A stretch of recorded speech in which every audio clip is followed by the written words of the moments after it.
My parents didn't help me with my studies, so they bought a new car for $40,000 for my sister, and then when I became successful, they came to lend money for her wedding after they didn't help me and didn't take an interest in my life. Growing up, I always thought my parents were fair. I mean, they weren't the richest, but they made sure we had what we needed. Or at least, that's what I believed. But everything changed when I turned 18 and told them I wanted to go to med school. I still remember sitting at the kitchen table, excited and nervous, showing them the letter of acceptance. "I got in," I said, holding the letter like it was my golden ticket. "I just need your help with tuition. I'll pay you back, I swear." They didn't even look happy. My dad sighed, and my mom glanced at my sister, who was scrolling on her phone like she didn't care. Then Dad said, "We can't help you, son. Money's tight." I was confused. I knew things were tough sometimes, but they always seemed to manage. "Tight?" I asked. "But you helped Sarah with her college fees last year." Mom looked at me with that "end of discussion" face she always used. "Your sister needed help. And we've been saving for other expenses." I was about to argue, but then Sarah chimed in. "It's not like you have to go to med school, you know. You could do something cheaper, like IT or business." That's dumb. I wasn't asking for luxury. I was asking for a chance. Later that evening, I found out what those other expenses were. Dad came home with a brand new car for Sarah. It wasn't some second-hand junker. It was shiny, expensive, and way out of their usual spending habits. That's when it hit me. They weren't out of money. They just didn't think I was worth the investment. I was furious, but what could I do? They made their choice, and it was clear I wasn't part of it. That night, I stared at my acceptance letter, wondering if it was even worth it. How could I afford med school when my own parents wouldn't back me? The next day, I made up my mind. If they weren't going to help me, I'd help myself. I started applying for jobs, anything that would pay. I ended up working as a builder for a local construction company. It wasn't glamorous, and it definitely wasn't what I dreamed of, but it paid enough to cover community college classes while I saved for med school.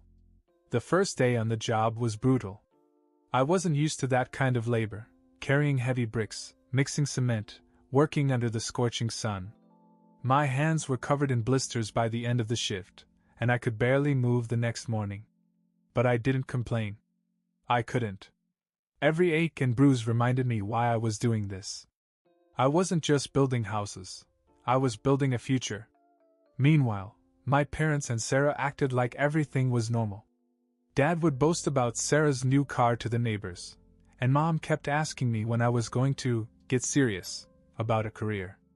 I wanted to scream, "What do you think I'm doing?" But I kept my mouth shut. I knew they wouldn't understand, and honestly, I didn't need them to. I just needed to keep going. The days turned into weeks, and the weeks turned into months. My routine was brutal. Wake up at 5 a.m., work a 10-hour shift at the construction site, then take night classes at the local community college. I was exhausted all the time, but I couldn't stop. I had one goal: get into med school, no matter what it took. At work, the older guys used to tease me. "What's a kid like you doing here? Shouldn't you be in college or something?" they'd say, laughing as I wiped sweat off my face.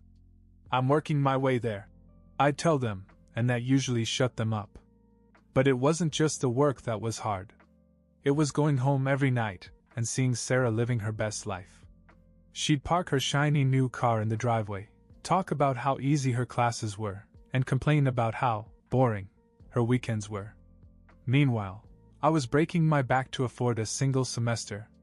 My parents didn't seem to notice or care. They never asked how I was doing or if I needed help. The only time they brought up my job was when Dad said, "At least you're learning the value of hard work." Hard work? I wanted to yell. I was drowning in it while they handed everything to Sarah on a silver platter. But I bit my tongue. I knew arguing wouldn't change anything. The only thing I could do was prove them wrong. After about a year of working nonstop, I finally saved enough money to transfer to a better college. It wasn't med school yet, but it was a step closer. I'll never forget the moment I got the acceptance email. I was sitting in my tiny apartment, exhausted after a long day, when my phone buzzed. "Congratulations," it read. "You've been accepted for pre-med studies." I just sat there, staring at the screen. For the first time in a long time, I felt like all the sleepless nights and long hours were worth it. I wanted to call someone and share the news, but who? My parents didn't care, and Sarah would probably make some sarcastic comment about how long it took me to get there. So I kept it to myself and celebrated quietly. The next morning, I walked into work with a little more energy. Even when the foreman yelled at me for being slow, I didn't care. I was finally on my way. When I told my parents about the acceptance, their reaction was underwhelming. "That's good," Mom said, barely looking up from her magazine. "Just don't forget to keep working," Dad added. "You don't want to end up in debt." Sarah didn't say anything at all. She was too busy taking selfies in her new designer outfit. I didn't expect them to throw a party or anything, but a little enthusiasm would have been nice. Still, I didn't let it bother me too much. I'd gotten this far without their support, and I didn't need it now. Getting into pre-med was just the start of a whole new set of challenges. Balancing work and school was harder than I ever imagined. I'd leave the construction site covered in dirt and head straight to class, sometimes skipping meals just to keep up with assignments. There were moments when I felt like quitting. Like the time my car broke down, and I had to walk 3 miles in the rain just to make it to class. Or the time I got sick but couldn't afford to miss work because I needed the money for textbooks. My parents? They didn't ask how I was doing. The only time they called was when they needed something. "Hey, can you send us a little money for groceries?" Mom asked once, as if I was rolling in cash. I wanted to say, "I barely have enough for myself." But instead I sent what I could. I didn't hear from them again until a few months later when Dad needed help fixing his truck. Meanwhile, Sarah was living in her own world. She'd post pictures of her vacations, her fancy dinners, and her new outfits, all while I was eating instant noodles in my tiny apartment. She never asked how I was or even noticed what I was going through. Once, I tried venting to my mom about how hard things were. She cut me off mid-sentence. "Well, you chose this path," she said. "Sarah's life is easier because she made smarter decisions." Smarter decisions? Like blowing through their money and not having a job? I wanted to scream, but I didn't. I just hung up the phone and got back to studying. The calls from my parents became more frequent, but they always had the same pattern. They'd start with small talk, acting like they cared, but it never took long for them to get to the point. They needed something. "Your dad's truck broke down again," Mom said during one call. "Can you send some money to help with the repairs?"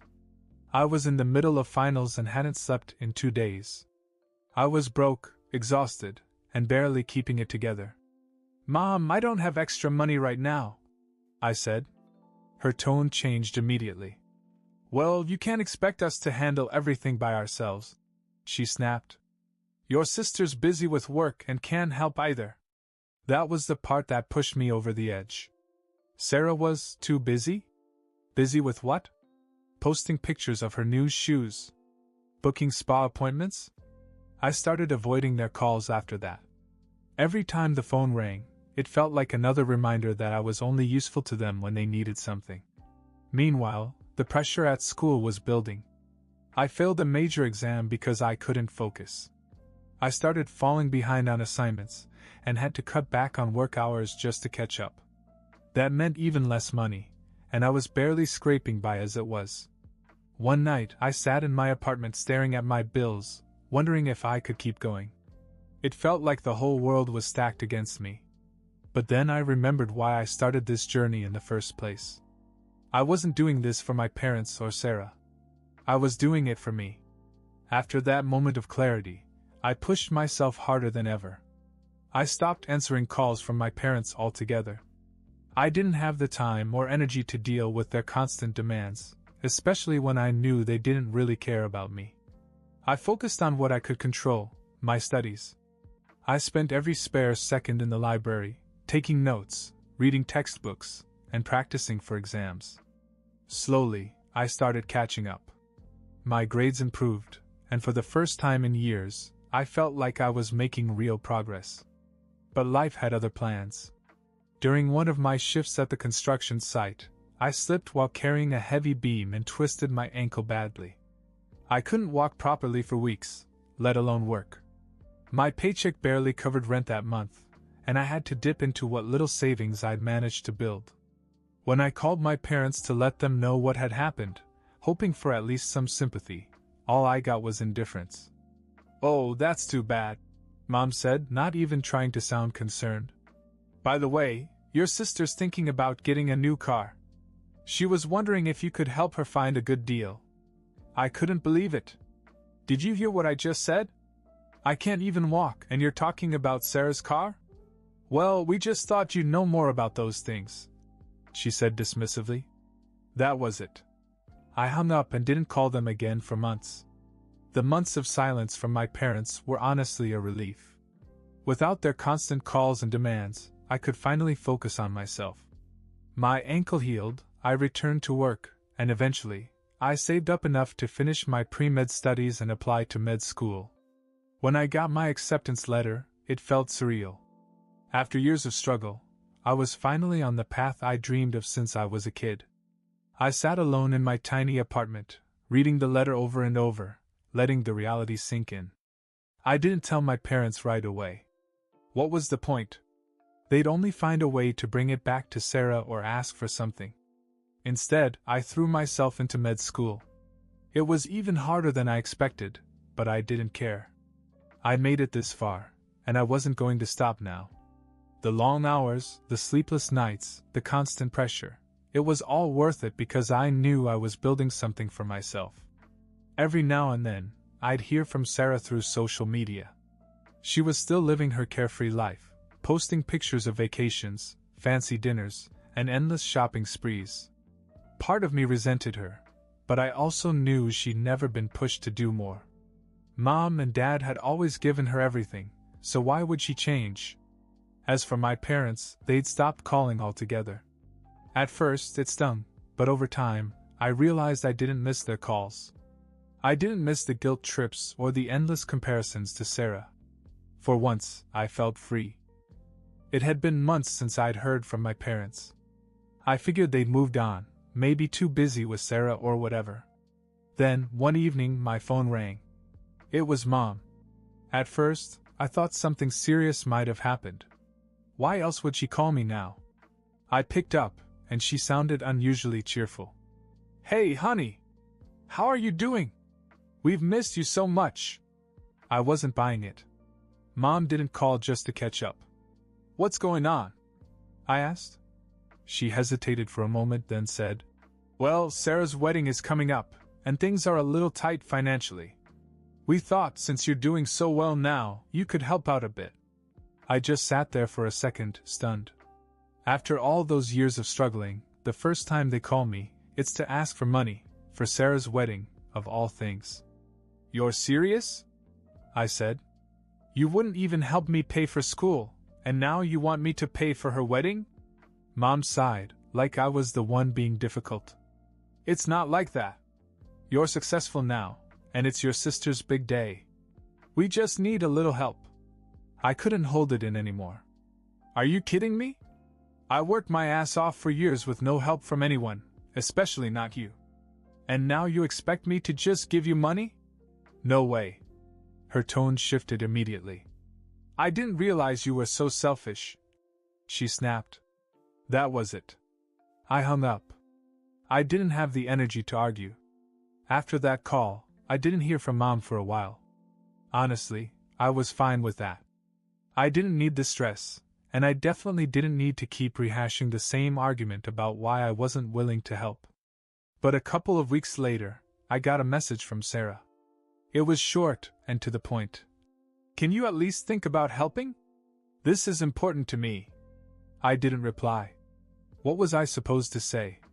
That her important day didn't matter to me after all the years I'd been ignored and overlooked? Mom tried calling again a few days after that, but I let it go to voicemail. Her message was exactly what I expected, guilt-tripping me about family, and how I should be there for my sister. The thing is, I had been there for family. For years, I'd bent over backward trying to earn their support, their approval, anything.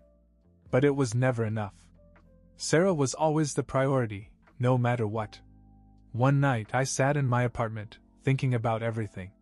Part of me wanted to forgive them, to just let it go and move on. But another part of me, the bigger part, was tired of always being the one to compromise. They hadn't earned my help, and I wasn't going to give it to them. When Mom called again the next day, I finally picked up. "I told you already, Mom. I'm not helping with the wedding," I said before she could even start. "You're being so cold," she replied. "We're family. Don't you care about that?" "Family?" I said.